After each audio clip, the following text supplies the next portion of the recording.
Un château avait en effet toujours un jardin pour les légumes, un jardin pour les fleurs et un parc pour la chasse.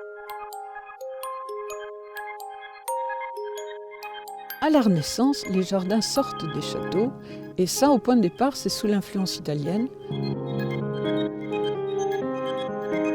Le jardin est devenu le salon du château, où on s'amusait, le lieu de sport aussi.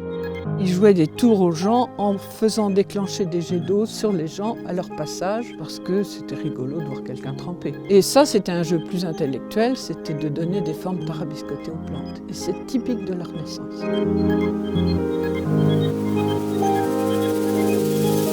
C'est un art très beau.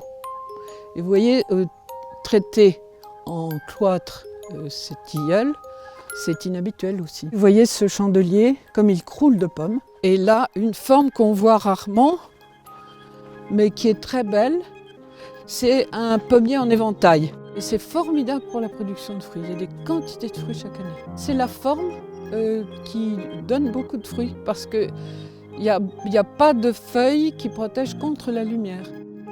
Ça, j'ai jamais vu ça en Italie. Non, pas que je sache. Vous savez, les Français, ils n'ont pas été en reste très vite. Les Italiens ont apporté une connaissance formidable. Après, on a digéré et recréé à partir. On a vraiment généré un style très précis. Et ça a débouché sur les jardins à la française.